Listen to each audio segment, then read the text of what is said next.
آپا کئی دن سے نا میں کافی کشمکش میں رہ رہا ہوں. میرے ذہن میں نا سوالوں کی بوچھار ہو رہی ہے. کیوں؟ نہیں، میرے ایک دوست نے یہ سوال کیا، اور کیونکہ 8 ربیع الاول نزدیک آ رہی تو اس نے پتہ نہیں یہ کیسا سوال ہے کہ وہ کہتا ہے کہ دیکھیے تمہارا امام دیکھیے کیسا ہے، کہ اس کے language I will say it in a very respectful way, کہ وہ کہتا ہے کہ جب امام حسن العسکری علیہ السلام اپنے سگے بھائی جن کا نام جعفر تھا، جعفر القذاب، جی، تو جب وہ انہیں گائیڈ نہیں کر سکتے، ان کی ہدایت نہیں کر سکتے، تو نعوذ باللہ من ذالک وہ کس طرح سے پورے امت کی ہدایت کر سکتے ہیں؟ خاص کر کے انہیں تو اتنے سال قید میں رکھا گیا، اس لیے تو ان کا نام عسکری پڑا، مینس ملٹری کنفائنمنٹ جسے کہتے ہیں. جی، تو جو تمہارا دوست ہے وہ رسول خدا صلی اللہ علیہ وآلہ وسلم کا امتی ہے؟ بالکل مانتا ہے؟ بالکل. جی اچھا، تو اسے یہ کہنا کہ جب ہم اس طرح کے سوال کرتے ہیں اور ہم اہل بیت علیہ السلام یا نبیوں کی ہسٹری پر نظر ڈالتے ہیں تو ایک دفعہ نہیں، ہمیں کئی دفعہ ایسے ایگزامپلز ملتے ہیں جہاں ہمیں یہ دیکھنے کا ملتا ہے کہ نبیوں کے یا اہل بیت کی زندگی میں کئی بار ان کے اپنے رشتہ دار یا اپنے صحابیوں نے ان کی مخالفت کی تھی. جیسے رسول خدا صلی اللہ علیہ وآلہ وسلم کے چچا کی اگر ہم بات کریں، ابو لہب. جی، کیا کیا تھا اس نے؟ رسول اللہ کی جان کے پیچھے پڑ گئے. جی، جان کے پیچھے پڑ گئے تھے، پھر بھی رسول خدا کا مشن سکسیسفل رہا. بالکل 100% سکسیسفل رہا، رائٹ. لیکن جو ہے ابو لہب کی ہدایت نہیں کر پائے. ٹھیک ہے، نہیں کر پائے، لیکن مشن سکسیسفل رہا. بالکل ٹھیک ہے، آج ہم مسلمان ہیں، ہم اسلام کو مانتے ہیں. جی، ٹھیک ہے، اسلام کو فالو کر رہے ہیں. بالکل ٹھیک ہے. تو ہم یہ کیسے سوال اٹھا سکتے ہیں ہمارے 11ویں امام پر کہ اگر وہ اپنے بھائی کو گائیڈ نہیں کر پائے تو وہ ہمیں کس طرح گائیڈ کریں گے، جب کہ آج بھی پوری دنیا کا جو گائیڈ ہے، جو پردے غیب میں ہے، وہ آپ کا بیٹا ہے. بالکل. یعنی اس سے تو یہ ظاہر ہوتا ہے کہ کسی کے حق پہ آنے یا نہ آنے سے دین اسلام کی حقانیت پہ آنچ نہیں آتی ہے. بالکل ٹھیک، آج نہیں آتی، لیکن تم نے جو سوال کیا وہ بہت لوگوں کے ذہنوں میں اٹھتا ہوگا، تو اس کا جواب جاننا بھی ضروری ہے. بالکل. تو آغا موجود ہے، کیوں نہ ہم آغا سے ہی ڈائریکٹ سوال کر لیں کہ کیا امام حسن العسکری علیہ السلام جو ہے، کیونکہ ان کے بھائی جنہیں ہم جعفر قذاب کے نام سے جانتے ہیں، تو کیونکہ وہ ہدایت پر نہیں آئے تو کیا امام حسن العسکری پوری دنیا کی ہدایت نہیں کر سکتے تھے؟ بسم اللہ الرحمن الرحیم وبہ نستعین وہو خیر المعین.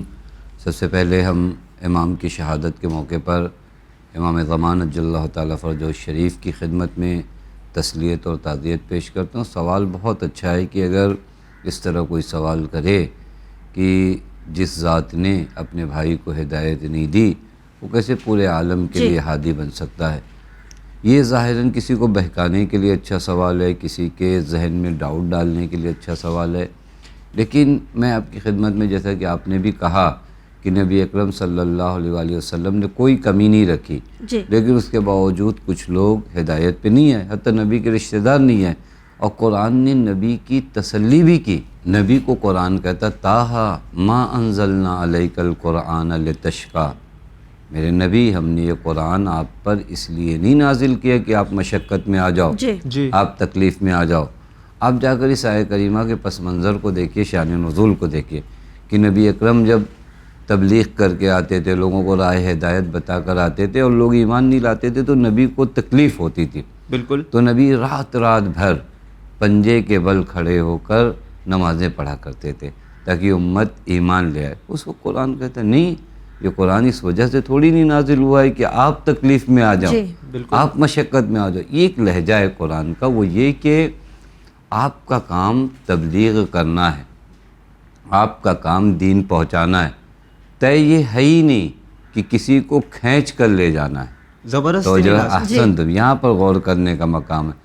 ہمیں کسی کو کھینچ کر لے جانے کا حق نہیں ہے، ہمیں صرف بتانا ہے، ہمیں بتانا ہے، گائیڈ کرنا ہے، ہمیں اسے حقیقت امر سے آگاہ کر. وگرنہ اگر طے یہ ہوتا کہ زبردستی سب کو راست پہ لایا جائے تو خدا خلق ہی ایسا کرتا. بالکل ٹھیک. اگر ضرورت ہی نہیں تھی کہ ہمیں خدا دو قوت شہویہ اور غضبیہ سے ملا کے خلق کرتا. ہمارے اندر جیسے ملائکہ کو اللہ تعالیٰ نے خلق کیا، قوت عقل رکھی ہے، شہوت و غضب نہیں رکھا، وہ ایک دم سسٹمیٹک جاتے ہیں. اگر ان سے کہا رکوع کرنے کو تو رکوع کر رہے ہیں، سجدہ کرنے کو سجدہ کر رہے ہیں. وہاں پر کوئی تخلف، وہاں پر کوئی مخالفت نہیں ہے. یا تو سورج کو کہا کہ ایسے نکلنا ہے تو اس کے اپنے حساب سے نکل رہا ہے، چاند اپنے حساب. انسانوں کے لیے یہ ہدایت ہی ہے، اور قرآن بھی بہت صاف لفظوں میں کہتا ہے، قرآن کے لہجے کا ہم نے انا ہدیناہ السبیل اما شاکرا و کفورا. اب دیکھیں یہیں سے آپ جواب دے سکتے ہیں قرآن مجید سے کہ خدا کہہ رہا ہے ہم نے راستہ دکھا دیا، اب تم اس راستے کو طے کر کے شاکر بن جاؤ یا اس راستے کی مخالفت کر کے کافر ہو جاؤ. جی بالکل یعنی راستہ بتانا راستہ امام کا بتانا جی. کام ہے، نہ یہ کس راستے پہ ہاتھ پکڑ کر لانا ہے.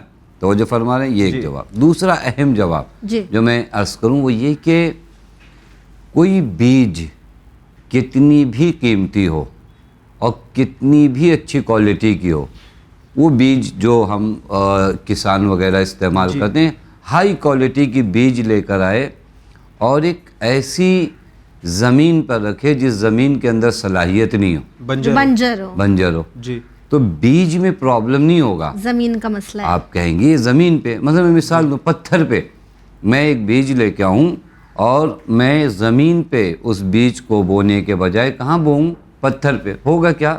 بارش آئے گی، یہ بیج بھی بہہ جائے گا اور پتھر پہ جو گرد و غبار ہے وہ بھی ختم ہو جائے گا. بالکل. تو آپ کیا کہیں گے کہ اس بیج کے اندر صلاحیت نہیں ہے یا اس پتھر کے اندر صلاحیت نہیں ایکسیپٹ کرنے کی؟ بالکل ٹھیک. پتھر کے اندر صلاحیت نہیں، پتھر کے اندر اگر یہی بیج زمین میں لگتا تو ایک پودا ہو جاتا، ایک درخت بن جاتا، فصل ہو جاتی، کھیت میں عجب ہریالی آ جاتی. دیکھیں بالکل. وہی بیج آپ پتھر پہ لگاؤ نہیں ہوتا، وہی بیج آپ زمین میں لگاؤ پودا بنتا ہے.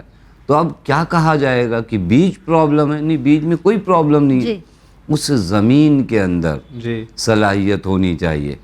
امام معصوم بھی جب ہدایت کرتے ہیں تو وہ بیج کی طرح ہے جو قلب انسانی میں لگائی جاتی ہے. بالکل ٹھیک. اب یہ قلب اگر زمین کی طرح ہے تو بس جناب سلمان بنتے ہیں. جی بے شک. یہ قلب اگر پتھر ہو تو پھر اس بیج کا اثر اس دل پہ نہیں ہوتا. تو جو فرما رہے ہیں بس یہ کہنا کہ امام جب اپنے بھائی کی ہدایت نہ کر سکے، نہیں یہ کہیے نا کہ امام کا بھائی ہو کر وہ امام سے ہدایت نہیں لے پایا.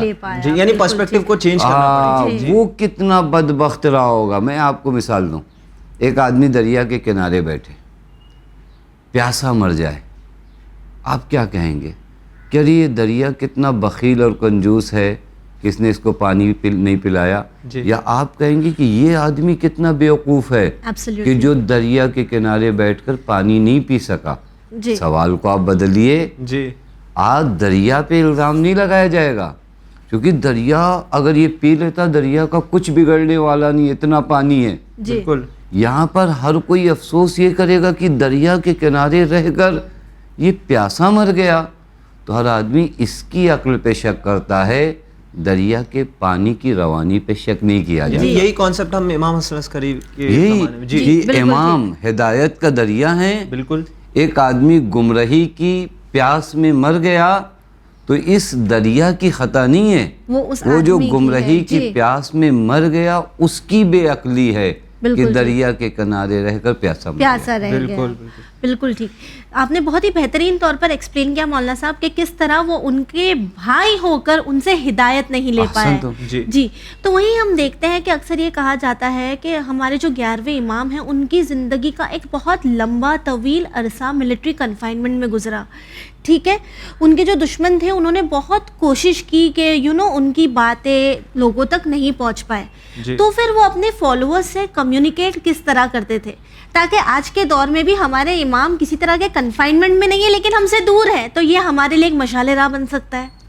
حسن تم یہ بھی بہت اہم سوال ہے. میں آپ کی خدمت میں جواب یہاں سے شروع کروں. دیکھیے شیعوں کی تعداد امام حسن عسکری کے زمانے میں بہت زیادہ تھی. جی اور زیادہ، یعنی اگر غور کریں تو اس وقت آپ کا امام جو ہے وہ قید میں ہو، یعنی سامرہ کو آپ قید خانہ ہی کہیے. اگر حضرت گھر میں ہیں لیکن وہ پورا شہری قید خانہ ہے، رکھا ہی گیا اس لیے ہے تاکہ حضرت کا رابطہ اپنے چاہنے والوں سے نہ ہو. اور ہر ممکن کوشش کی جاتی تھی کہ کون آ رہا ہے اسے واچ کیا جائے.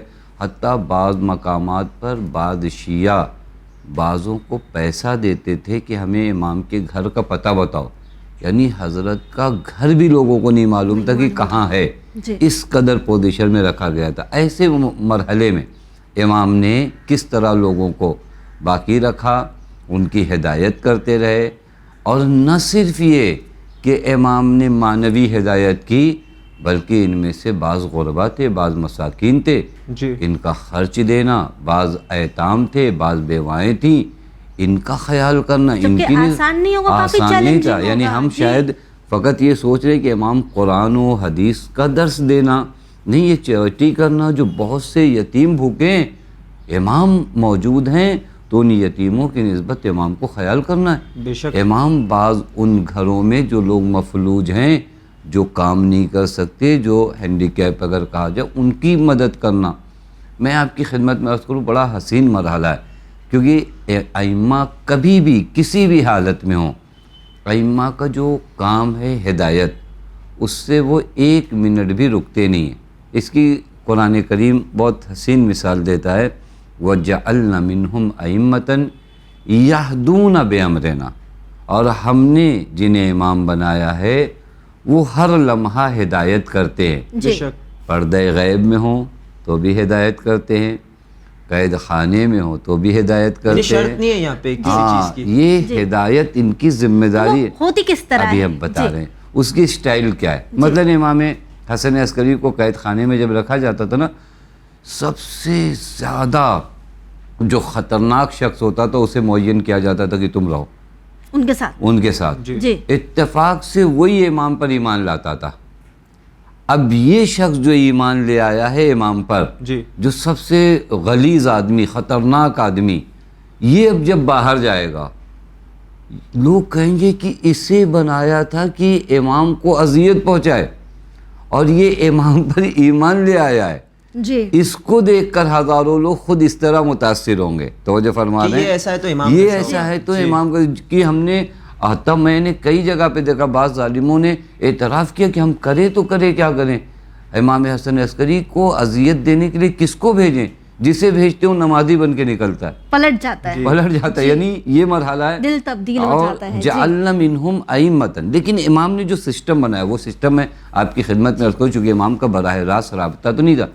امام کے زمانے میں امام کے وکلا ہوا کرتے تھے، ہر شہر کے لیے ایک وکیل تھا، یعنی جو امام کے پیغامات لیتا تھا سماج تک پہنچاتا تھا۔ یہ ایک نظام ہے، جی۔ یہ ایک سسٹم ہے، کیونکہ امام براہ راست تو ہے نہیں لوگوں کے اختیار میں کہ امام سے آ کر باتیں کریں۔ میں نے عرض کیا کہ ماحول بہت خراب تھا، بالکل۔ لہذا ہر شہر کے لیے تقریباً جو بڑے شہر تھے جی وہاں سب کے لیے امام کے اپنے نمائندے ہوئے کرتے تھے، حتیٰ ان نمائندوں میں بھی سبجیکٹ بٹے ہوئے تھے، بعض مسائل بیان کرتے تھے، بعض مالیات کو اور پیسوں کو غربا میں کیسے تقسیم کرنا ہے۔ میں دیکھ رہا تھا خود حج کے موقع پر جی امام اپنے بعض نمائندوں کو بھیجتے تھے اور انہیں 1-1 لاکھ دینار دے کر بھیجتے تھے کہ وہاں جو غربا اور مساکین دکھائی دیں جی ان کے درمیان تقسیم کرنا۔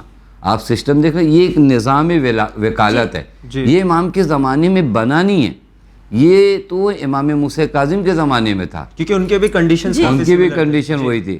امام کے زمانے میں یہ نظام اور یہ سسٹم اور بڑا ہو گیا، یہ سسٹم جو ہے دھیرے دھیرے، جی۔ ہاں، چونکہ اب شیعوں کی تعداد ہر بڑھتی شہر ہے، میں زیادہ جی، ہو رہی ہے، جی۔ جہاں تعداد زیادہ وہاں ہونا بھی چاہیے۔ پھر اس کے بعد امام کو ہر نمائندے سے، ہر کوئی تو مل نہیں پا، حتیٰ بعض نمائندوں کے نمائندے ہوتے تھے، جی یعنی امام نے ان کو نمائندہ بنایا، ان انہوں نے- کا اپنا جی۔ کوئی نمائندہ ہوتا تھا، ایک چھوٹا سرکل چھوٹا سا ایک سرکل ہوتا تھا، وہ وہاں سے آتے تھے، وہ ان سے پوچھتے تھے، یہ امام سے پوچھتے، یہ پورا وہ سسٹم تھا۔ حتیٰ امام کی ذمہ داریوں میں تو ایک اور بڑا سخت مرحلہ تھا کہ امام کو نہ فقط ان مسائل کو موجودہ دور کے بتانا تھا، آپ کے بلکہ بعد۔ اس جی۔ قوم کو ایک ایسے امام کے لیے بھی تیار کرنا تھا جو غیبت کے زمانے میں جانے والا ہے، اور تربیت کی ذمہ داری بڑھ جائے۔ یعنی امام آنکھوں کے سامنے دکھائی دے تو ٹھیک ہے، اب ایک ایسے امام کی بھی ان کو طرف مائل کرنا ہے جس امام کو یہ دیکھیں گے بھی نہیں۔ جی۔ بہت کم لوگوں نے امام ضمانت جل اللہ تعالیٰ فرج شریف کا دیدار کیا، تقریباً 20 یا 40 ہاں خاص اصحاب کو، یعنی امام نے بلایا، جیسے اسحاق قمی وغیرہ جیسے لوگوں کو جو بہت مورد اعتماد تھے۔ تو یہ وہی سرکل تھا جس سرکل وکالت کو ہم نظام وکالت کہتے، جن کے ذریعے حضرت نے اپنے چاہنے والے، یہ اغیار کے دے، یہ جب کبھی موقع ملا خود حتیٰ بازاروں میں بھی حضرت منع فرماتے تھے. میں ایک روایت میں آپ کی خدمت میں عرض کروں کہ امام کے ایک صحابی تھے، انہوں نے کہا میں نے دیکھا کہ امام حسن عسکری بازار سے جا رہے ہیں، کہ میرا دل چاہا کہ میں بڑھ کر مولا کو سلام کروں اور مولا کے قدموں پہ گر جاؤں اور لوگوں کو بتاؤں کہ لوگ تم کیا کر رہے ہو، یہ حجت خدا ولی خدا تمہاری آنکھوں کے سامنے سے جا رہا ہو، تم متوجہ نہیں ہو. کہ ایک مرتبہ امام نے اپنے ہاتھوں سے اشارہ کیا کہ خاموش، جی یہاں پر نہیں. یعنی اتنی پابندی اتنی پابندی، یعنی حضرت اپنے چاہنے والوں کو منع کرتے تھے کہ اگر ہم راستے میں جائیں تو ہمیں سلام مت کرنا، ہماری جانب متوجہ نہ ہونا، کیونکہ تمہیں نہیں پتہ کچھ لوگ اسی کے لیے بنائے گئے ہیں جو تمہیں چیک کریں گے کہ تم امام حسن عسکری کو سلام کر رہے ہو یا نہیں کر رہے ہو. کر رہے ہو تو یعنی اس کے چاہنے والے ہو، اسے قتل کر دیا. اسے بعد میں قتل کر دیا جائے گا، ایک قیدی بنا دیا جائے گا. ایسی پابندیوں میں واقعاً آپ کے سوال بہت اچھا ہے، اس پہ اور غور کرنا چاہیے.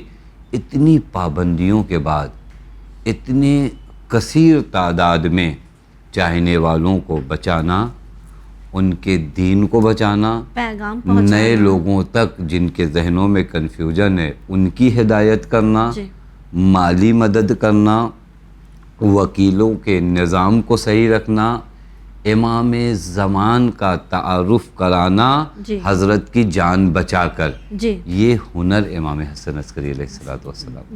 جی بالکل. اور یہاں پہ میں کہنا چاہوں گا کہ یہ تو ایک بات رہی، لیکن ہم نے دیکھا ہے کہ امام کے زمانے میں جو ہے اور بھی مختلف فرقے موجود تھے شیعوں کے علاوہ، اور وہ ٹائم ایسا تھا کہ کتابیں بہت زیادہ تعداد میں جو ہے لکھی جا رہی تھی، چاہے وہ شیعوں میں ہو یا دوسرے فرقوں میں.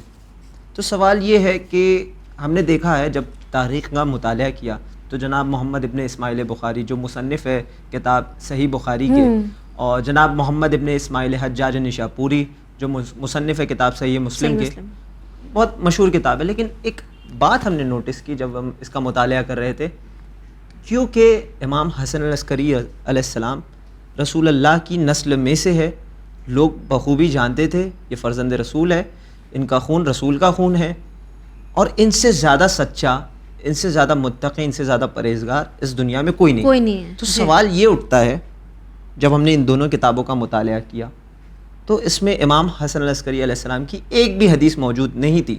تو ایسی کیا وجہ ہے کہ مصنف نے امام حسن العسکری علیہ السلام اتنے زیادہ حجت خدا کی سیئنگز، ان کے اقوال کو چھوڑ کر غیروں کے اقوال؟ دیکھیے اگر آپ تھوڑا اور پہلے بھی جائیے، جی یہی جناب بخاری نے اگر ان کو دیکھیے تو امام علی سے بھی روایت کم نقل کیا، امام حسن مجتبیٰ علیہ السلام سے بھی روایت کم نقل کیا، یعنی نقل کیا کم نقل کیا. امام محمد باقر علیہ السلام سے روایت کم نقل کیا. یہ عجب نہیں ہے کہ علی جس کو پیغمبر اکرم اپنا نفس کہیں، بالکل ٹھیک، یعنی وہاں اگر جو روایتیں ملیں تو وہ روایت میں کسی چیز کو چیک کرنے کی بھی ضرورت نہیں ہے. انا مدینۃ العلم والی اگر راوی اور کتاب لکھنے والے کا مقصد سچ میں یہ ہو کہ ہم روایات نبی کو نقل کریں یا روایات حقہ کو نقل کریں تو اس در کے علاوہ اسے کہیں اور نہیں جانا چاہیے.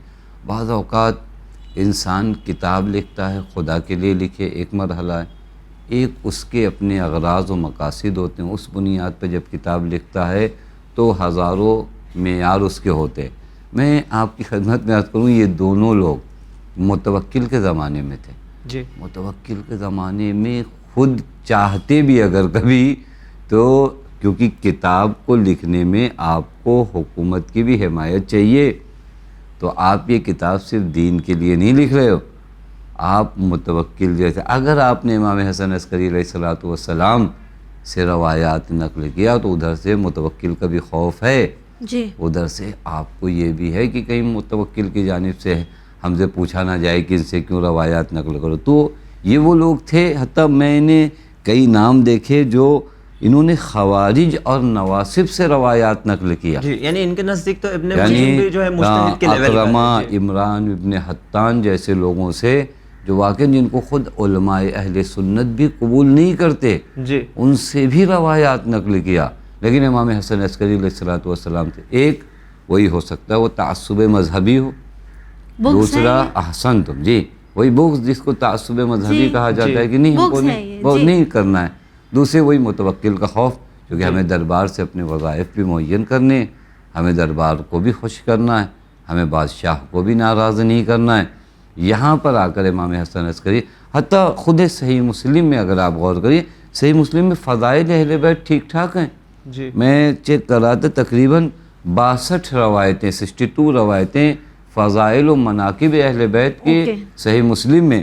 آپ حدیث مندرجات دیکھیے جو پیغمبر نے فرمایا یا علی انت بمنزلۃ ہارون من موسیٰ، یہ حدیث قصہ، حدیث اثنا عشر خلیفہ، ہاں حدیث رایت، شان نزول آیے مباہلہ، یہ صحیح مسلم میں موجود ہے۔ لیکن روایات جب آپ دیکھیں گے کہ ان حضرات سے روایات نقل کیا، وہ کم روایات ہیں، اس کی وجوہات وہی ہوتی ہیں۔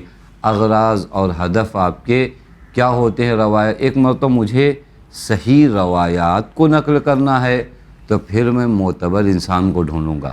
ایک مرتبہ روایات کو جمع کرنے میں میرے مقصد الگ الگ ہیں تو مجھے اپنے تمام مقصد کو نظر میں رکھنا پڑے گا، چاہے جہاں سے بھی جی، یعنی امام حسن عسکری سے زیادہ معتبر تو کوئی اس زمانے میں تھا بھی نہیں۔ وہ عرض کیا کہ جب آپ کو صحیح روایت نقل کرنا مقصد ہوگا تو آپ معتبر آدمی کو ڈھونڈیں گے۔ بالکل امام حسن عسکری علیہ الصلوۃ والسلام اگر ہمارے عقیدے کے لحاظ سے بات کیا جائے تو وہاں کسی سلسلہ سند کی بتانے کی بھی ضرورت نہیں ہے۔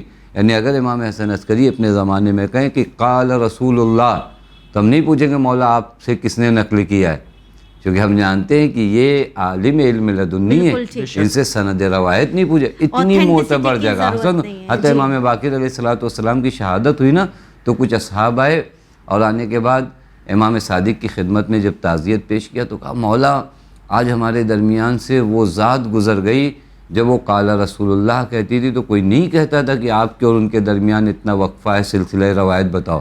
تو مولا امام جعفر صادق نے فرمایا وقال اللہ تعالی، حضرت نے فرمایا ہم اگر چاہیں تو براہ راست یہ کہہ سکتے کہ اللہ نے یہ فرمایا، کیونکہ ہمارا جو علم ہے وہ من جانب اللہ ہے۔ بالکل ٹھیک جی۔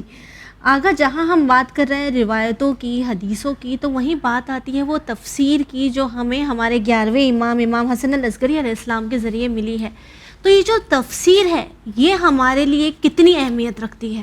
دیکھیں اگر آپ تفسیر امام حسن عسکری علیہ الصلوۃ والسلام کی بات کریں تو یہ تفسیر کے بارے میں مرحوم شیخ صدوق رضوان اللہ تعالیٰ علیہ نے اس تفسیر کو نقل کیا ہے۔ جی یہ تفسیر منابع شیعہ میں سے ایک معتبر منبع کہتے ہیں جہاں سے ہم اپنی چیزوں کو لیتے ہیں، جیسے چشمہ کہتے ہیں جہاں سے پانی آتا ہے، عربی میں منبع اس چیز کو کہتے ہیں جہاں سے ساری چیزیں لیے جائیں۔ تو شیعوں کے عقائد و کلام اور فقہ مسائل کے جو منبع ہیں ان میں سے ایک اہم منبع جو ہے خود تفسیر امام حسن عسکری علیہ الصلوۃ والسلام ہے۔ ہمارے فقہا، ہمارے محدثین، ہمارے مفسرین اس کی جانب بہت زیادہ توجہ فرماتے تھے۔ اس کی تاریخ کو اگر آپ دیکھیں کہ خود تفسیر امام حسن عسکری علیہ الصلوۃ والسلام تو یہاں پر ملتا ہے کہ شیخ صدوق جو نہایت معتبر، متقی، پرہیزگار، جو اپنی روایات میں نہایت دقت کرنے والے شخص، یہ فرماتے ہیں کہ یوسف ابن محمد اور علی ابن محمد یہ دو لوگ جی اپنے والد کے ہمراہ، چونکہ ایک جگہ یہ لوگ رہتے تھے جس کا نام جو ہے تبرستان ہے، تبرستان میں دائی الحق کر کے ایک گورنر تھا، وہ کافی اذیتیں کرتا تھا، تو یہ دو لوگ اپنے والد کے ہمراہ سامرہ میں امام کی بارگاہ میں پناہ لینے آئے، کیونکہ وہاں اذیتوں کا شکار تھے، ظلم کا شکار تھے، تو یہ لوگ امام کی بارگاہ میں پناہ کے لیے آئے۔ امام نے انہیں پناہ بھی دیا، ان کے خیال بھی رکھا۔ اس کے بعد حضرت نے ان دو لوگوں کو قرآن کی آیات کی تفسیر کرنا شروع کیا۔ سورہ حمد سے شروع ہوئی۔ اچھا میں عرض کروں پورے قرآن کی بھی یہ تفسیر نہیں ہے، سورہ حمد سے شروع ہوتی ہے اور سورہ بقرہ کی تقریباً 288-87 آیت تک ختم ہو جاتی ہے۔ 7 سال لگے، 7 سالوں میں حضرت فرماتے جاتے تھے۔ اس کو ہمارے تفسیر کی زبان میں تفسیر ترتیبی کہتے ہیں۔ تفسیر جو ہوتی ہے قرآن مجید کی ایک مرتبہ موضوعی تفسیر ہوتی ہے، ایک مرتبہ ترتیبی ہوتا ہے، شروع سے ہوتا ہے۔ اب یہاں سورہ حمد اور سورہ بقرہ، لیکن اتنی مختصر سے اس میں بھی آج ہمارے منابع میں سے، کیونکہ جو بیان کر رہا ہے وہ رسول کے علم کا حقیقی وارث جی ہے. بالکل یعنی ٹھیک. 7 سال جی. کنٹینیوس 7 سال حضرت املا فرماتے رہے. اور املا دوسرا کہا جاتا سورہ ہے بھی کمپلیٹ نہیں ہوا. جی حضرت بیان فرماتے رہے. چونکہ اسی کے ضمن میں بہت باتیں ہیں، یعنی اسی تفسیر میں آج بہت سے ہمارے ہاں فضائل جو نقل ہوتے ہیں اور بیان کیے جاتے ہیں، انہی سوروں کے جو تفسیر ہوئے ہوتی ہے. جی انہی کے ضمن میں حضرت نے بہت کچھ بیان کیا. اور یہ تفسیر عرض کروں کہ ہمارے دیگر مفسرین باقاعدہ اس کی جانب رجوع کرتے ہیں، چونکہ امام حسن عسکری علیہ السلام کی زبان اقدس سے نکلے ہوئے ہیں.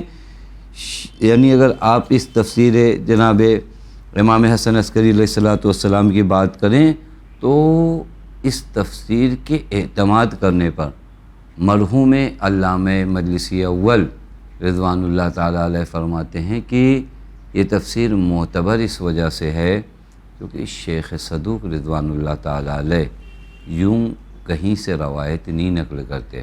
اب اگر شیخ صدوق کسی چیز پر بھروسہ کرتے ہیں تو اس کا مطلب وہ مستند اور معتبر مانی جاتی ہے. لہٰذا یہ تفسیر اہمیت کی بھی حامل ہے. جی امام معصوم کے دہن اقدس سے نکلے ہوئے جملے بھی ہیں اور اس کی ہمارے بزرگوں نے تائید بھی بہت شدت سے فرمائی.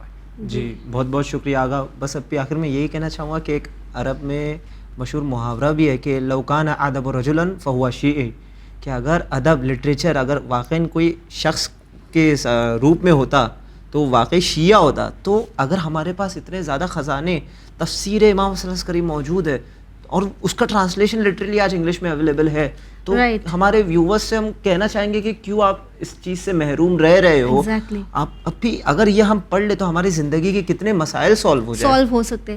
اور وہیں آپ سے آخر میں بس یہی کہنا چاہیں گے کہ اگر ہم ہمارے اہل بیت کی زندگی پر نظر ڈالیں تو انہوں نے ہمیں گائیڈ کرنے کے لیے نہ جانے کن کن طرح کی سختیوں کو برداشت کیا.